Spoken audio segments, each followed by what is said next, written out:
Good morning, midday, afternoon, evening, whatever it may be.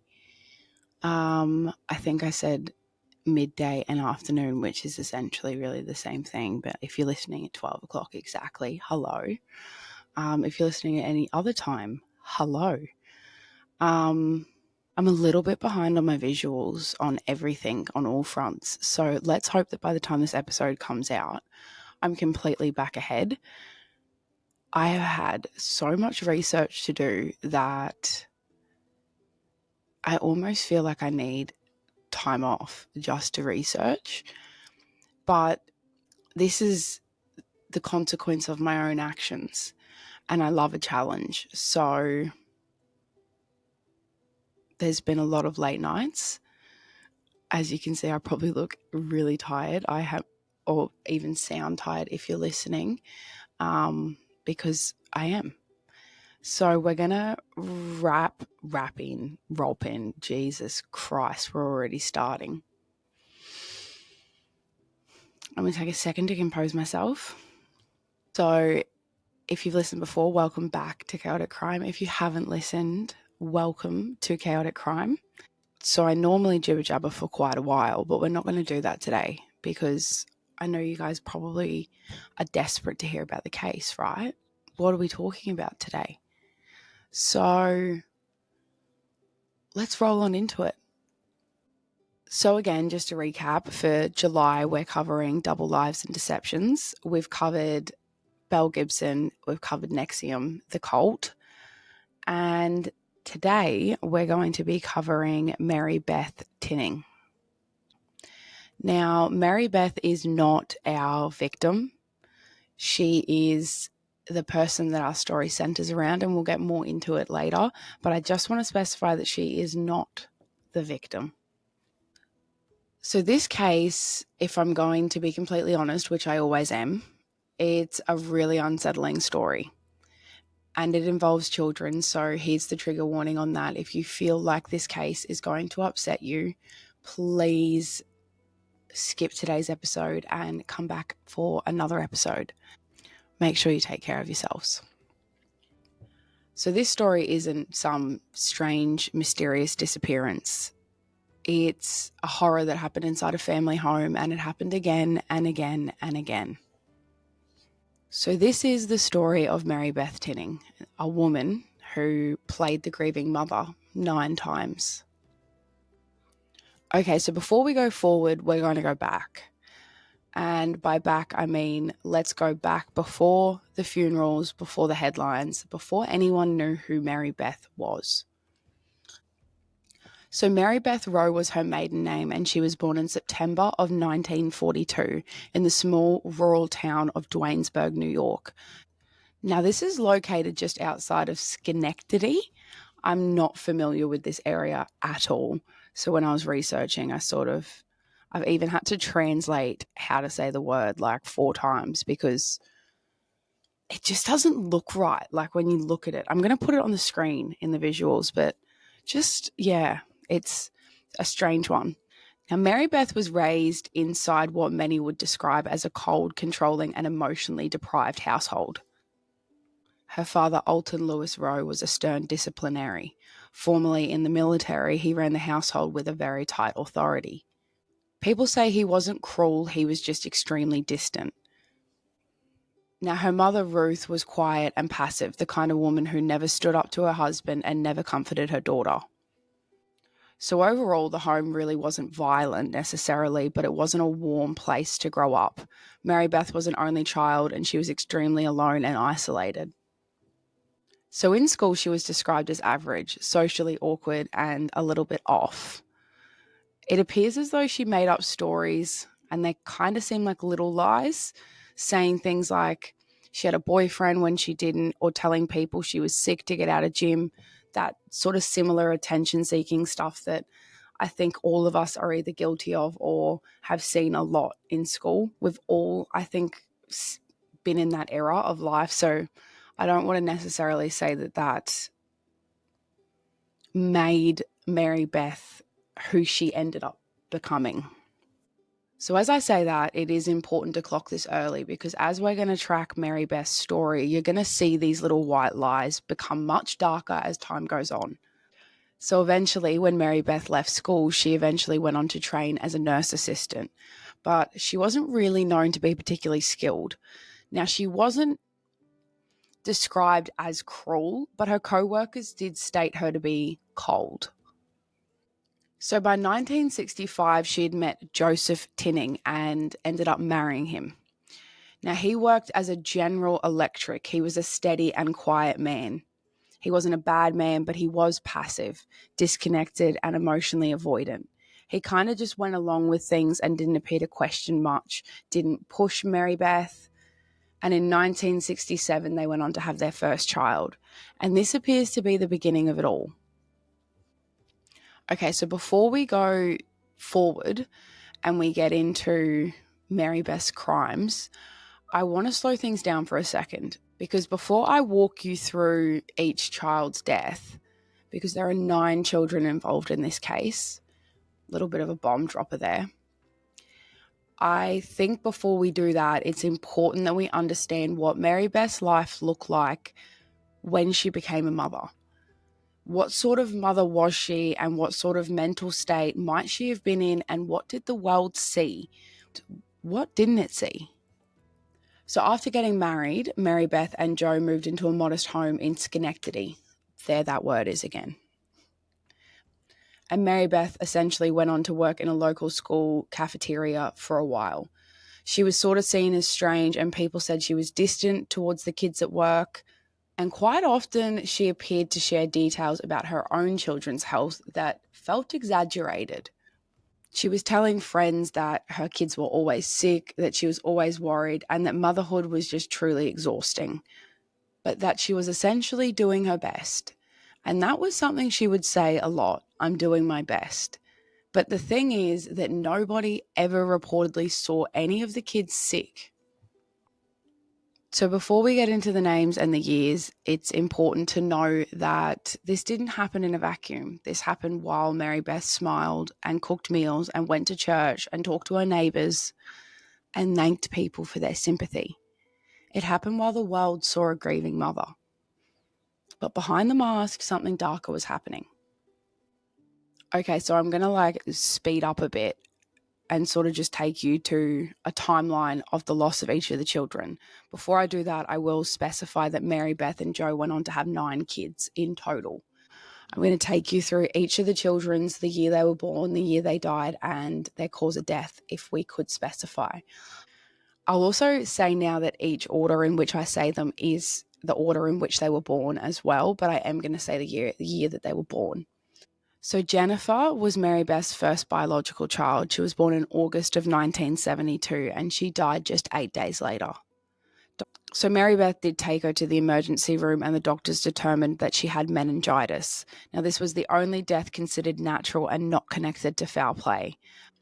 But it seems that Jennifer's death set the stage for what was to come and the sympathy that rolled in. So Joseph Jr. was born in 1972, and just weeks after he was born, and I mean just weeks, Marybeth said she found her son's lifeless body in the crib. And the cause of death appeared to be SIDS. No one really asked questions in Joseph's case. The community was horrified because how could a woman lose 2 of her babies in a month? So then came Barbara, and Barbara was born in 1973. She died at just 5 months old, again found unresponsive.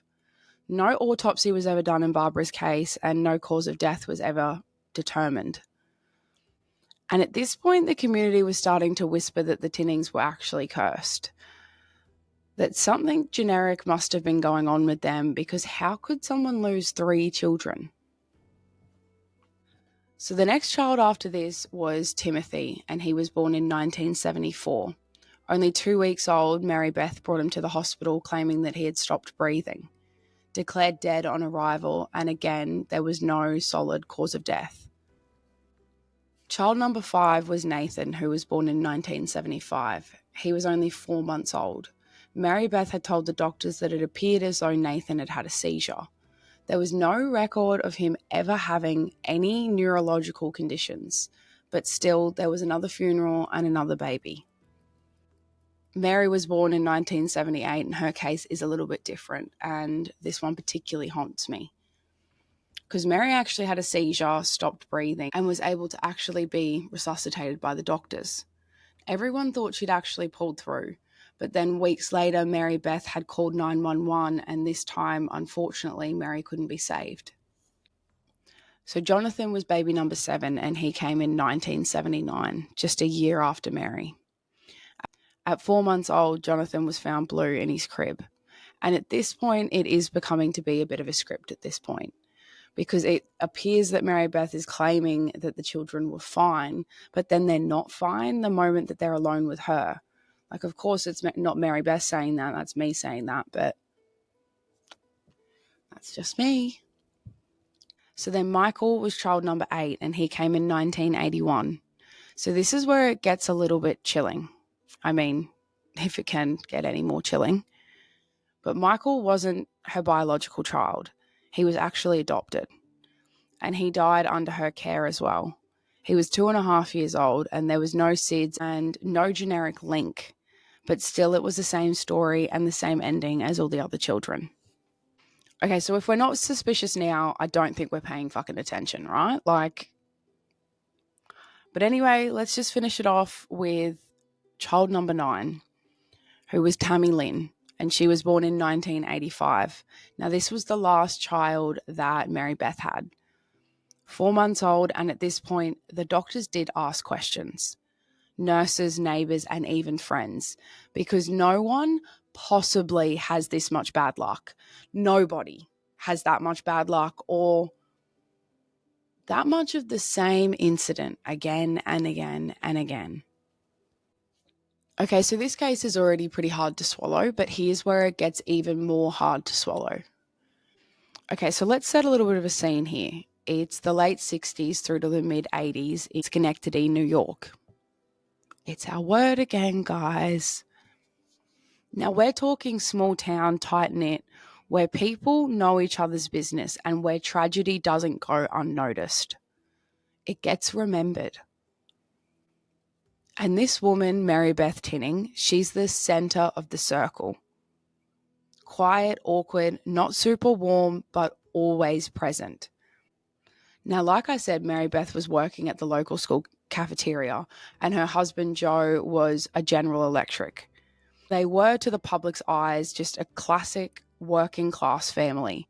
Church on a Sunday, backyard barbecues, the whole thing. But like I said, Mary wasn't particularly known as a warm person to the others around her, but everyone still provided sympathy every time Mary lost a child. They were still there, and the community still rallied. You can imagine for a small town hearing about all this, right? Like, people would have been devastated for her. And I think maybe somewhere in the middle, some of the community would have started to ask questions. I don't really know. I know, being part of a small town myself, that it wouldn't have gone unnoticed, if that makes sense.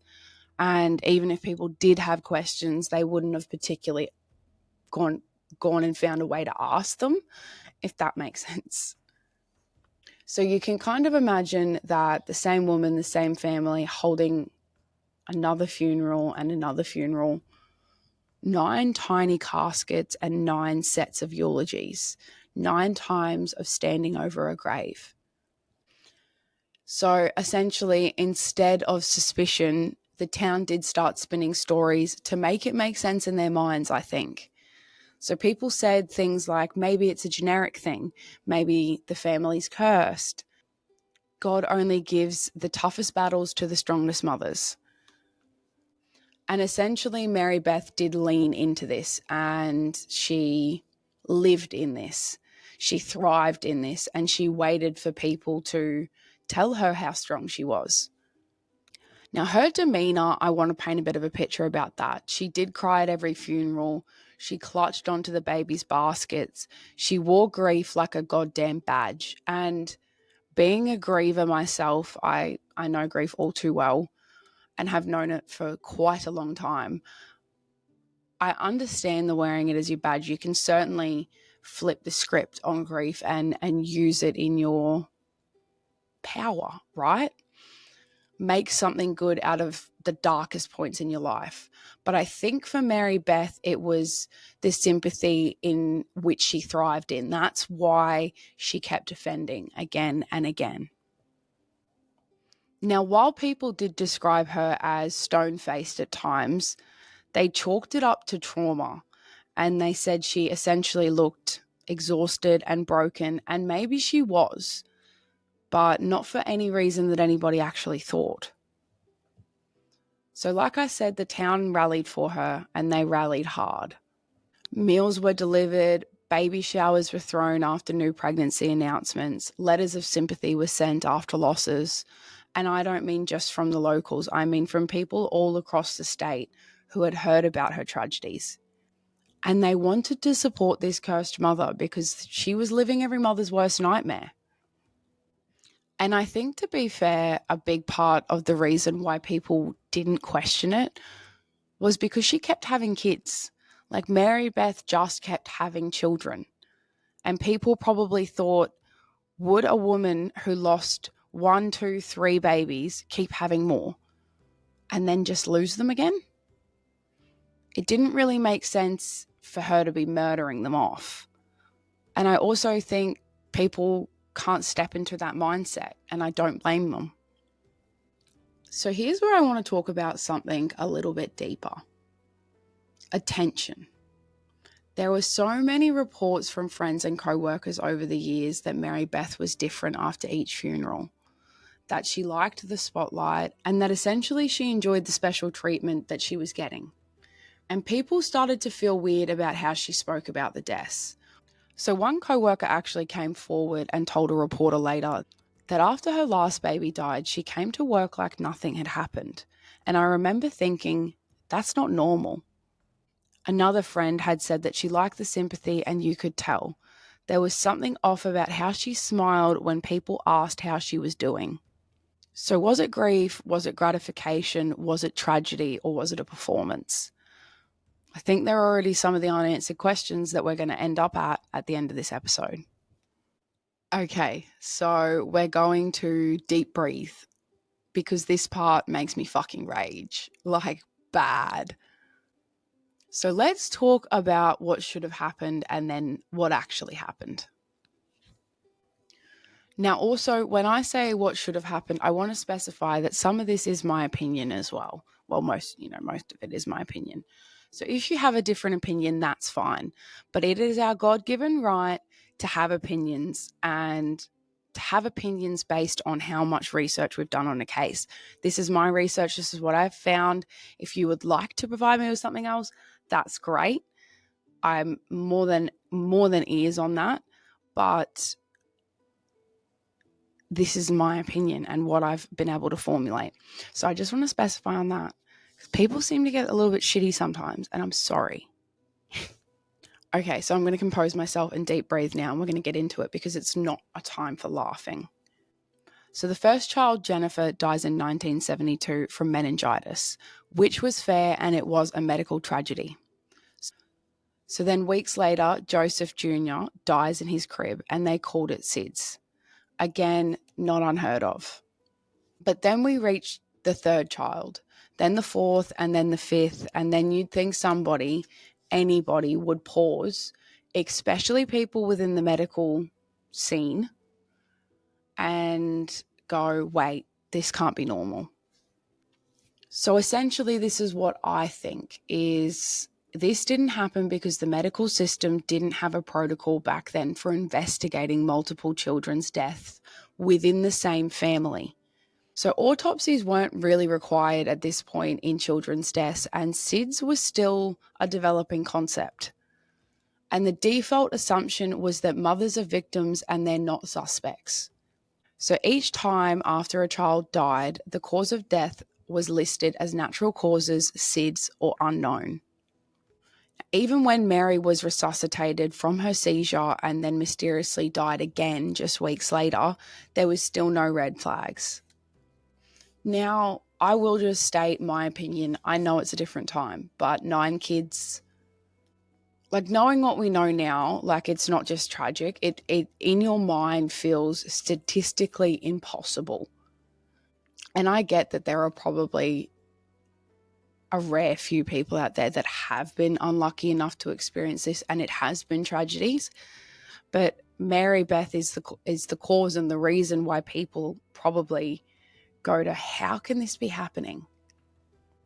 So you might be wondering, how did all of this finally break? How did everybody figure out what was really going on?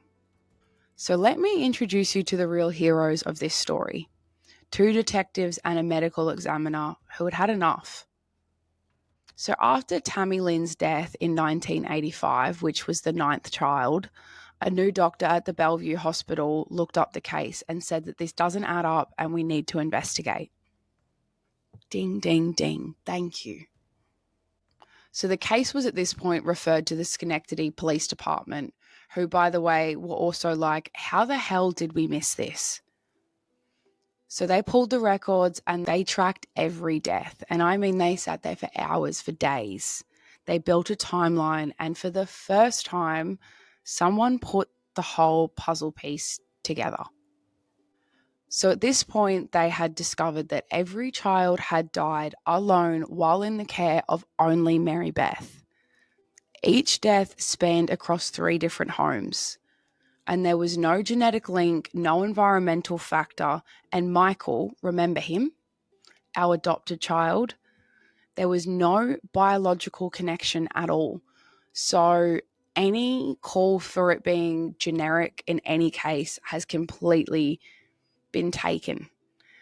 It being environmental is taken when you span it out against it being at 3 different houses.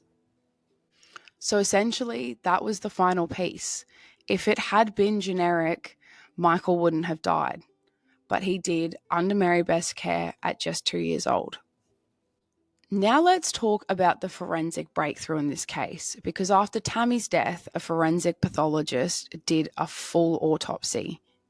So while he did this autopsy, he discovered a pulmonary edema and air within her lungs, and that didn't align with the cause of sudden death. Now, there were no bruises, no trauma, but there were signs of asphyxiation. And I don't really mean the kind that you can get from crib death, the kind that you get from being smothered. So that was it, and that was enough. That was the moment that the case finally went from a tragedy to a criminal investigation.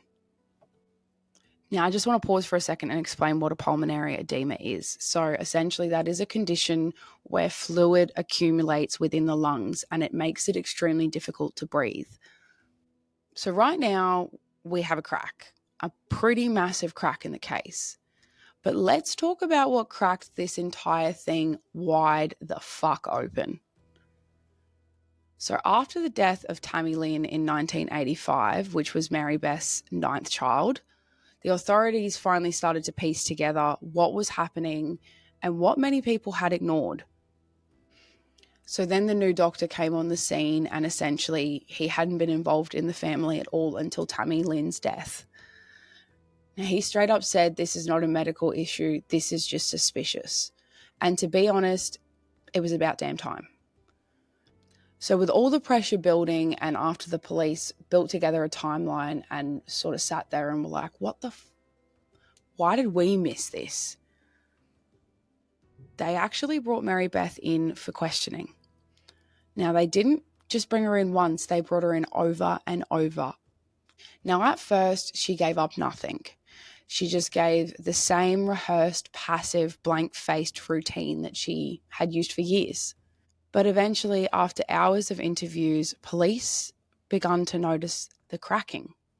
So once Marybeth had cracked and spoke, she began to admit that she had smothered Tammy Lynn, Jonathan, and Timothy using a pillow and sometimes just her bare hands. So let me just repeat that. She actually smothered her babies. And the words she used were, I did that. I smothered them. I didn't want them anymore. There was no tears, no breakdown, no panic, just a sentence that landed like a punch in the fucking gut. I didn't want them anymore. That's what you say about your leftovers in the fridge, not your children. The investigators had said that her tone was flat, it was emotionless, and that in itself was more terrifying than any breakdown would have ever been. Now, what's even more disturbing is she hinted, and I mean only hinted, that there may have been more, that maybe more of her children had been killed by her hands. But when pressed, she clammed up again. So this wasn't a full confession. It was a partial reveal, like dangling the truth just out of reach, but knowing that it's so close. Now let's talk about Joe for a second, who was Marybeth's husband and was actually around during all of these deaths. But I want to know, was apparently as clueless as everybody else to what was going on.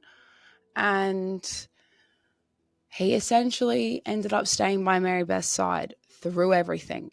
Even after her confession, he had told the press that he did not believe she was capable of murder. He claimed that he never saw anything suspicious and that she had simply suffered enough. Joe was also ruled out by the police, so it appears that he really wasn't involved, and if he did see anything suspicious, he never said anything. So look, overall, I'm not here to judge anybody's grief, and I'm not here to judge Joe. But you mean to tell me that your wife lost 9 kids and your first thought isn't to ask a single question? That's not loyalty, that's fucking delusion. Or maybe it's something darker. I don't know. Now, some do believe that Joe was in denial, and others think he was too passive and too beaten down or just too emotionally detached to actually confront the reality of what was going on around him. Some have even speculated that he may have known more than he let on, but no evidence has ever proved that, like I've stated. So what happens when a woman finally admits to killing her children after decades of hiding in plain sight? Not actually as much as you'd think. So in 1987, which was 2 years after Tammy Lynn's death, Marybeth Tinning stood trial. But here's the thing. She was only charged with 1 count of second-degree murder. Just 1 child. Even though the patterns of death were beyond suspicious, the reason was the lack of physical evidence. Most of the children were buried without autopsy, a tragic, systematic failure by both the medical and the legal authorities. And like I said, at the time, multiple pediatric deaths in one family weren't automatically flagged. So Marybeth used this blind spot to her full advantage. The jury didn't get the full picture. The prosecution couldn't legally bring the deaths of the other children into the case. So the trial focused solely on Tammy Lynn alone. But still, I'm not going to drag them too much because the jury did see right through her. She was found guilty and sentenced to 20 years to life at the Bedford Hills Correctional Facility for Women in New York. God, that was a mouthful. I feel like I need a deep breath after saying that. So here's where my rage begins to kick in. I mean, my rage has been in the whole episode, but this is where I really get like, grrr, you know? Because Marybeth doesn't really seem to have any remorse. She doesn't give a fuck about what she's done, and she's shown that. But more than that, she's also applied for parole multiple times. And I mean, every time that she's been eligible from 2007 onwards. The public have made several campaigns to keep her behind bars. Now, at first, the parole board did deny her release, citing her lack of remorse and her failure to take responsibility. But Marybeth kept at it. And each time she inched closer to accepting responsibility. Until finally, in August of 2018, the board finally approved her release. She was 75 years old at this point, and just like that, she walked out of prison.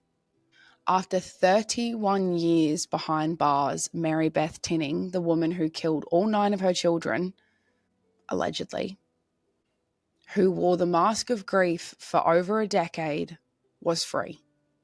She actually currently lives in upstate New York. She's never done an interview, she's never written a memoir, and she's never really fully explained why she did it. Like I said, she did sort of never take full responsibility. She only inched herself close enough to be able to get out on parole. And I believe inside my entire being that she only done that because she knew there was no other way she was going to get out. So just to expand on that, from what I've been able to find of our current timeline as of 2025 is that she's still alive. But she does stay out of the public eye, and according to some reports, she does live a quiet life in a halfway house or an assisted type living situation. Like I said, she's never given a public interview and she never issued an apology. Now, her husband Joe did stand by her side through most of it all, even after her conviction and during her time in jail. Now, obviously, she's either living in an assisted living situation or a halfway house situation of some kind, so her and Joe are reportedly living separately. I don't know if they're actually still together, but they did never legally divorce. So whether it was denial, dependency, or something more disturbing between Joe and Marybeth, that's something I don't think we're ever really going to fully understand. And honestly, truly, I do not give a fuck how old Marybeth is. This is a woman that is dangerous and that should never be forgotten, in terms of we should never forget what she's done. She buried 9 children, lied to the world, killed again, and then walked away at 75. What part does the system actually look after the kids at this point, or are we just looking after our predator? So here's what haunts me about this case, and will probably haunt you too, is what if the medical professionals had flagged the pattern after the 3rd death? What if social services had been called after the 5th? What if just one person had looked past the tears and asked the harder question of what if this is not natural? How many of those 9 children could have been spared, and how much pain could have been avoided? So this case isn't really just about Marybeth. It exposed the huge gaps within the medical system, in child protection laws, and in our willingness to believe that women, mothers, could be dangerous as well.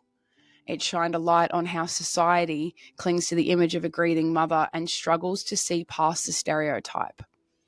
And also about how community does struggle to ask the hard questions, how even if we have suspicions, we don't know how to address them. This case also started major discussions around Munchausen syndrome by proxy. Now, this is a psychological condition where a caregiver deliberately harms someone in their care to gain attention, sympathy, or control. And Marybeth fits the profile to a chilling degree. The constant stream of sympathy, the funerals, the repeated narratives. She was never seeking money. She was seeking sympathy, pity, power, emotional validation. This case has since been studied by psychiatrists, psychologists, criminal profilers, child protection experts across the world. And it is used as a warning sign of what happens when we ignore red flags. And it also led to better tracking of multiple infant deaths in families and influenced how hospitals investigate repeat crib deaths. But the cost of all of this was 9 innocent lives. The most heartbreaking part is that Marybeth didn't just fool the town, she fooled the system. And in doing so, she showed us how much damage can be done when no one is brave enough to say something's not right. Whew. All right, fam. Let's take a breath. Because this case is a lot. It was really brutal. And it's kind of one of those stories. I mean, I say this about a lot of cases, but it is one of those stories that lingers. And Marybeth wore her grief like a costume. And she fooled the entire town and the entire system. And at the heart of it all, 9 children never got a chance. She didn't rob a bank. She didn't run. She stayed home and she baked casseroles and she cried at funerals. And I think that's what makes this so chilling, because it wasn't a moment of rage. It was just a consistent pattern and a performance and a lie and a charade that I'm convinced she actually almost believed. And it was a lie and a charade that spanned over a decade. So if this case hit you like it hit me, share it, talk about it, and keep it in your mental file of what the fuck really happened here. And of course, if you guys want to keep up with the conversations, please follow us on Instagram. We're also available on YouTube, Spotify, Apple. Follow us on wherever you get your podcast. You'll be able to see the visuals for this episode on YouTube. And until next time, I want you to stay curious, stay safe, and don't trust the surface, ever.